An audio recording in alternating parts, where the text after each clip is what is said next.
Hello guys, இன்றைக்கி நம்ம சேனலில் என்ன ரெசிபி பார்க்க போகிறோன்னா அவல் கேசரி ரெசிபி தான் பார்க்க போகிறோம். அதுக்கு முன்னாடி சேனல் இன்னும் சப்ஸ்கிரைப் பண்ணலைன்னா சப்ஸ்கிரைப் பண்ணிக்கோங்க. வாங்க வீடியோக்குள்ளே போகலாம். ஃபஸ்ட்டு உங்களுக்கு தேவையான அளவுக்கு அவல் எடுத்து வச்சுக்கோங்க. அது நல்லா இந்த மாதிரி 5 மினிட்ஸ் நல்லா ரோஸ்ட் பண்ணி எடுத்துக்கலாம். அதுக்கப்புறம் அவலை நல்லா ஆற வச்சுட்டு ஒரு மிக்ஸி ஜாரில் நல்லா அரைச்சி எடுத்துக்கோங்க. நீங்கள் ஃபைனாக அரைச்சாலும் ஓகே, இல்லை குறைப்பாக அரைச்சாலும் ஓகே.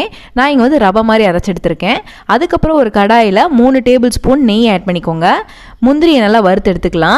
அதுக்கப்புறம் அதே மாதிரி கிஸ்மிஸையும் நல்லா வறுத்து எடுத்துக்கோங்க. இப்போ அதை நம்ம தனியாக வச்சுக்கலாம். அதுக்கப்புறம் அதே பேன்லேயே 2 கப் தண்ணி ஆட் பண்ணிக்கோங்க. 2 ஏலக்காய் தட்டி ஆட் பண்ணிக்கோங்க. தண்ணி நல்லா கொதிச்சு வந்த பின்னாடி நம்ம அரைச்சி வச்சிருக்க அவல் ஆட் பண்ணிக்கோங்க. நல்லா கிண்டி விட்டுக்கோங்க. அதுக்கப்புறம் கேசரி பவுடர் இல்லைனா ஃபுட் கலர் ஆட் பண்ணிக்கோங்க. இதை நல்லா மிக்ஸ் பண்ணி விட்டுக்கலாம். அதுக்கப்புறம் 1 கப் சக்கரை ஆட் பண்ணிக்கோங்க. இதையும் நல்லா கிண்டி விட்டுக்கோங்க. சுகர் நல்லா மெல்ட் ஆன பின்னாடி நம்ம வறுத்து வச்சிருக்க முந்திரியும் கிஸ்மிஸும் ஆட் பண்ணிக்கோங்க. அவ்வளோதான், ரொம்பவே ஈஸியான சிம்பிளான அவல் கேசரி ரெடி ஆயிடுச்சு.